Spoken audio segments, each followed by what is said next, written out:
est-ce que vous avez retenu, comme nous, à Benzongan, que Maurice Kamto indiquait que la présidentielle est désormais derrière nous, la présidentielle 2018? Et comment vous interprétez cela? Monsieur Touré, je crois que la promesse que vous m'avez donnée ne tient pas. Ça, c'est de la tricherie journalistique.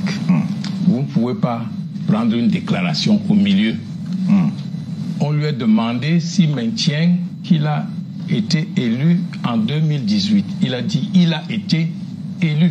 Et s'il pouvait vivre 100 ans, il soutiendrait qu'il a été élu et les faits sont têtus. Il est le président élu. Qu'à cela ne tienne, quand vous avez un véhicule chez vous, des bandits viennent vous agresser, ils prennent le véhicule, ils s'en vont. Vous ne dites pas que vous n'êtes plus que le véhicule ne vous appartient pas, mais vous n'avez plus l'effectivité de l'usage du véhicule. Et vous faites quoi donc? Et vous dites à la gendarmerie de chercher. La gendarmerie revient vous dit je n'ai rien trouvé. Vous dites je fais le deuil de ce véhicule qui reste mon véhicule et je pense que si un jour on le retrouve, je ne meurs pas parce qu'on m'a volé le véhicule. Vous faites le deuil du véhicule en cherchant à avoir un autre véhicule? Non, vous prenez acte qu'on vous a volé, oui, et vous préparez pour que prochainement il n'y ait plus. Je vous propose donc, puisque l'élément est calé, je vous propose de suivre cet extrait sélectionné par nous, par la rédaction, au sujet de cette interview. On verra après s'il y a eu banditisme ou pas. Vous étiez d'ailleurs vous-même déclaré vainqueur de la présidentielle en 2018. Vous venez nous dire que c'est une période qui est derrière vous. Et est-ce que vous vous considérez toujours comme vainqueur? Est-ce que vous réclamez toujours cette victoire? Il ne pourrait en être autrement. C'était pas un jeu. C'est un fait historique massif, indélébile et intangible. Dans un siècle, si on devait être encore vivant, on continuerait de réclamer cette victoire, de revendiquer cette victoire. Alors, Paul Biya a été élu pour 7 ans. Oui, c'est précisément la terminologie que vous utilisez me gêne. Il a été élu, il est au pouvoir pour 7 ans. Ce que je voulais dire tout à l'heure, que le fait de revendiquer notre victoire ne nous empêche pas de constater que quelqu'un d'autre gouverne le Cameroun depuis 3 ans, en tout cas depuis l'élection présidentielle de 2018. Ça aussi c'est un fait, nous en prenons acte. Monsieur Kamto, votre parti, le MRC, n'a plus d'élus, puisque vous avez boycotté les élections législatives, municipales, régionales. Quelle est votre stratégie aujourd'hui pour accéder au pouvoir? D'abord, les stratégies ne se disent pas sur un plateau de télévision, ça c'est clair. Mais nous travaillons d'abord avec des autres forces politiques camerounaises, y compris des forces de la société civile, à proposer un code électoral qui devrait, à notre sens, faire l'objet d'une modification consensuelle. Et ce travail est en train de, comment dirais-je, de s'acheminer vers la fin, puisque nous avons fait des progrès importants, je crois qu'il sera rendu public incessamment.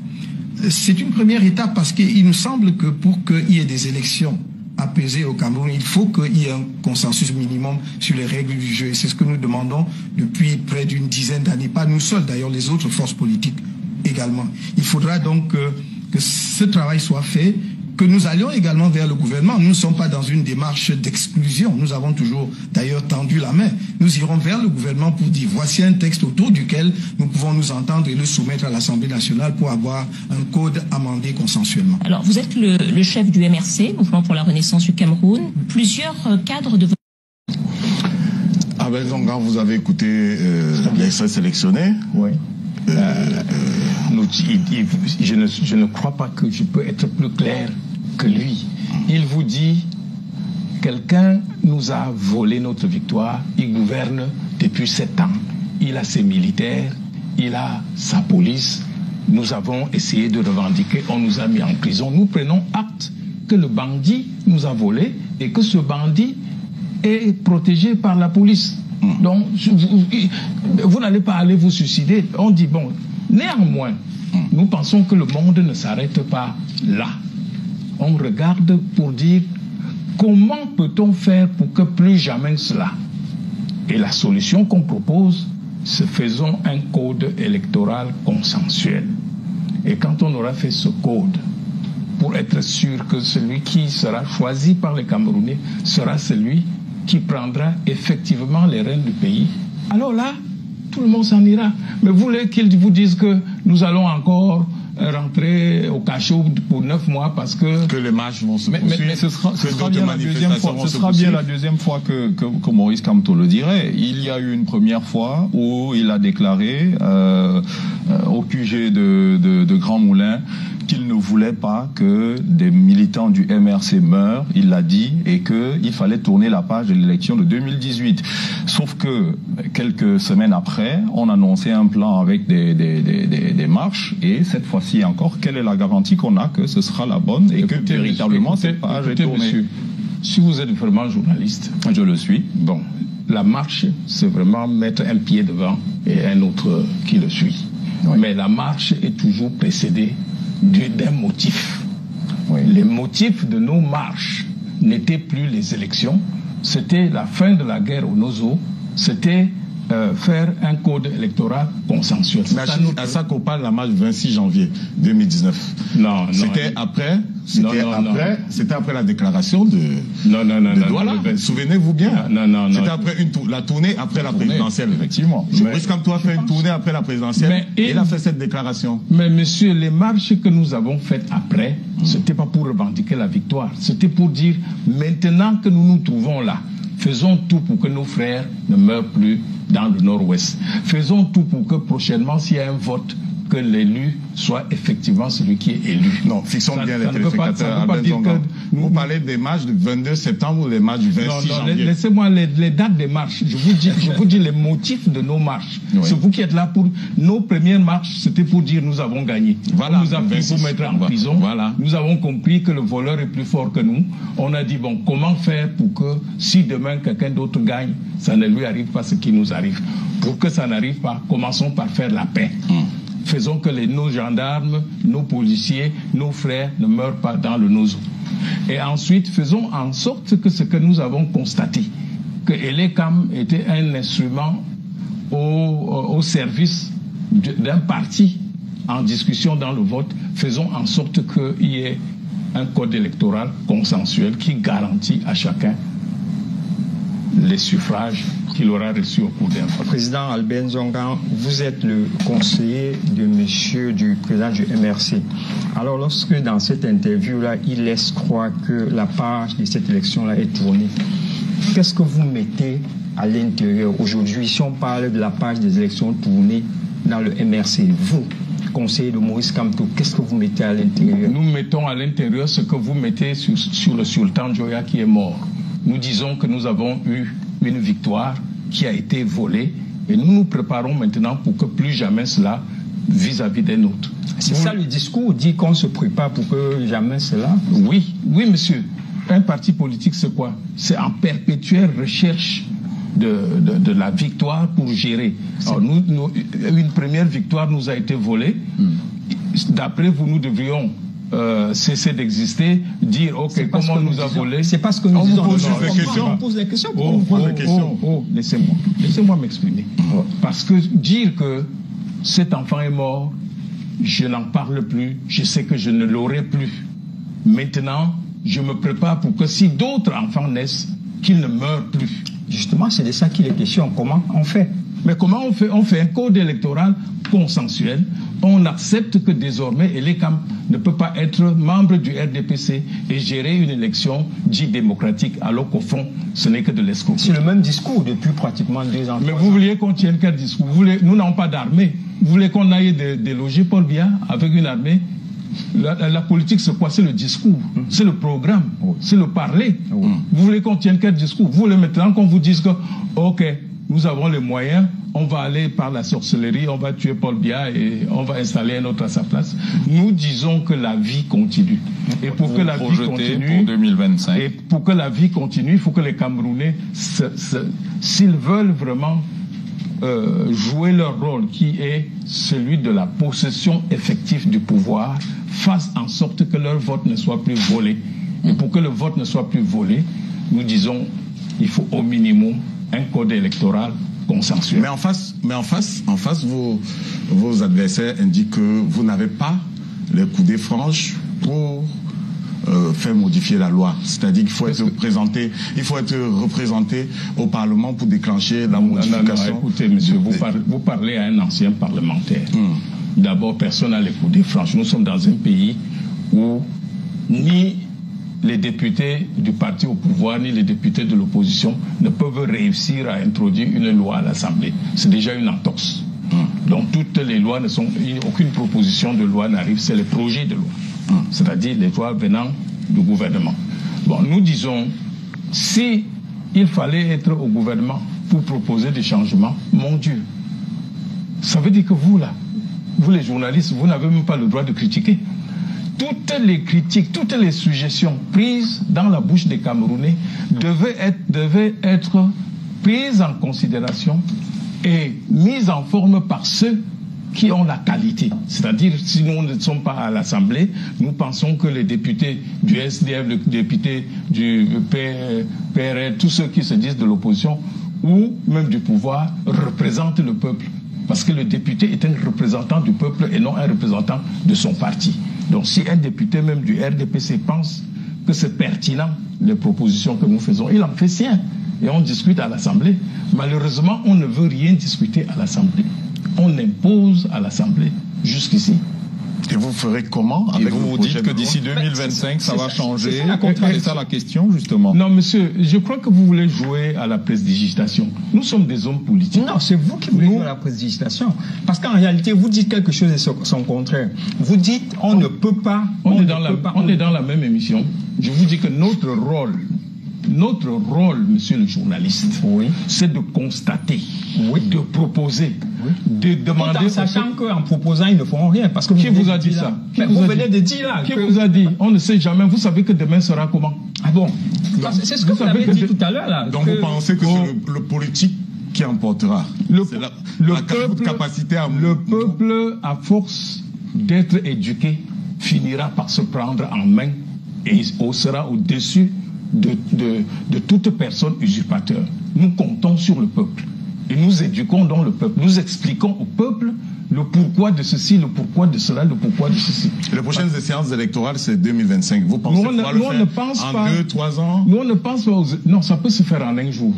Est-ce que vous saviez, en Guinée, quand Alpha Condé se vantait d'avoir eu son 3e mandat, que ça se passerait comme ça s'est passé? Sauf que là-bas, c'était pas par la voie des urnes. Non, je ne le... Lui, il a eu par la voie des urnes. Je veux dire, après lui. Vous ne savez pas, vous ne savez pas ici ce qui peut se passer. Donc, je vous dis, une vie politique est une vie en perpétuelle modification. Personne ne peut rien garantir. Même M. Biya est surpris aujourd'hui de voir qu'il a 40 ans au pouvoir. Je crois que chaque jour, il pensait que le lendemain, il partirait. Je dis, si tu es un homme politique, si tu as une ligne politique, et si tu travailles pour le bien du peuple, ton seul ami que tu dois convoiter, que tu dois essayer d'avoir avec toi, c'est le peuple. Et pour que le peuple te comprenne, c'est long. Si tu as en face quelqu'un qui a un moyen de dissuasion, toi, tu n'as qu'un moyen de persuasion.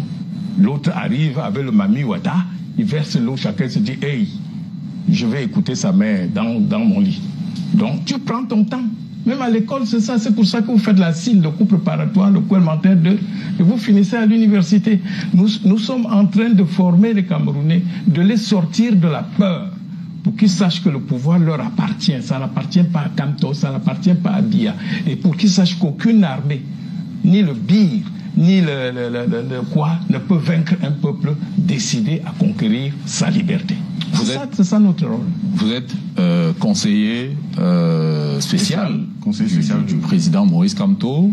Vous parlez de l'avenir. Et si demain il n'est plus président du MRC, deviendriez-vous?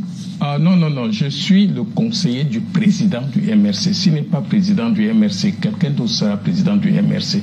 Je conseille la politique du MRC et non l'individu Kamto, qui est aujourd'hui tout simplement le symbole, qui est le chef de file, qui n'est pas un chef éternel, comme certains qui veulent qu'on se souvienne d'eux, comme ceux qui sont morts au pouvoir.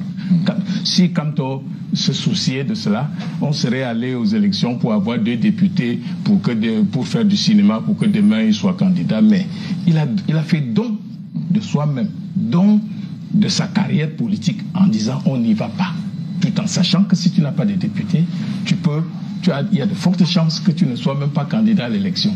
Mais si l'élection est libre, je vous en prie, ne me coupez plus. La prochaine fois que vous me coupez, je ne vous répondrai plus. On se dit, la prochaine élection, si elle est libre, peut-être que M. Tongué sera candidat.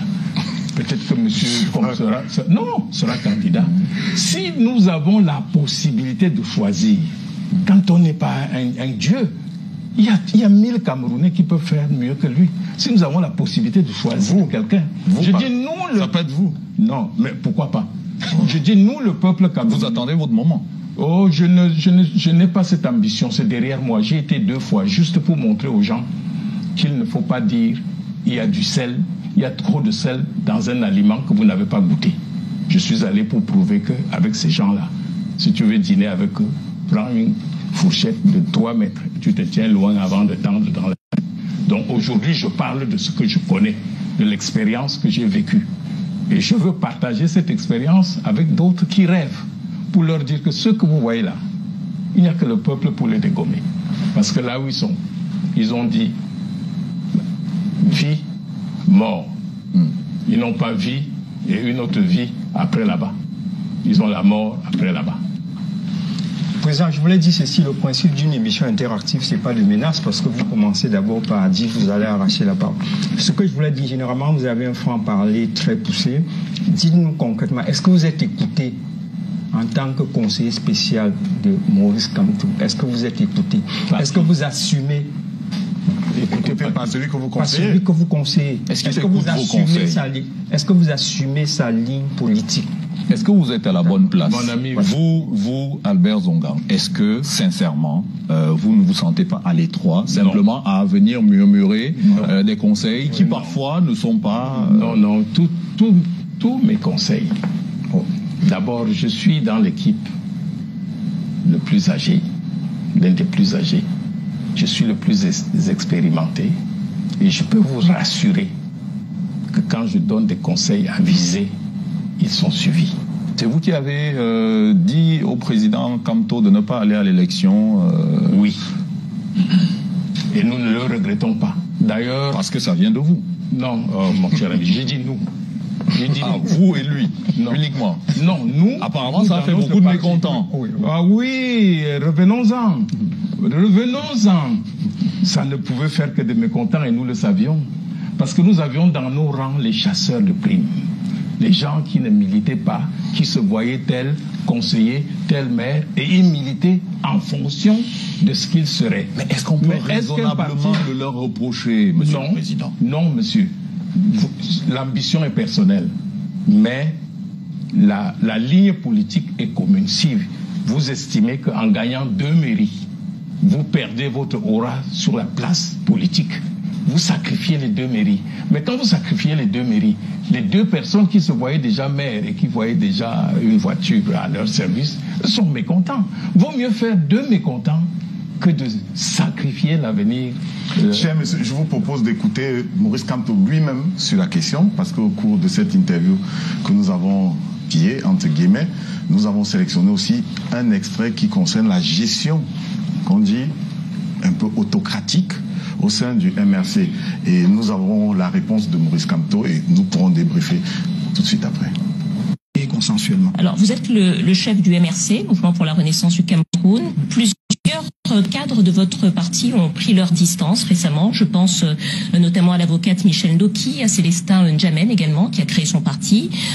Certains d'entre eux parlent d'une gestion autocratique de votre part, du parti. Est-ce qu'aujourd'hui, le MRC est suffisamment fort pour aller à l'assaut du pouvoir? D'abord, je voudrais que l'on distingue les situations.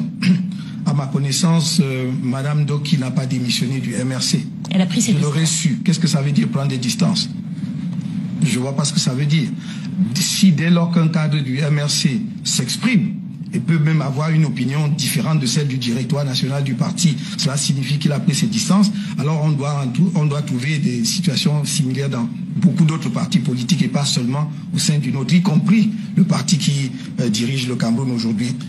Quant à celui qui a créé son propre parti, il est libre. Vous avez bien constaté que nous n'avons jamais jeté quelque anathème sur qui que ce soit. on adhère librement au MRC, on en parle librement. Donc, on lui souhaite bon vent. Pour ce qui est de notre démarche, nous avons dit depuis la création de notre parti que nous voulons le changement dans la paix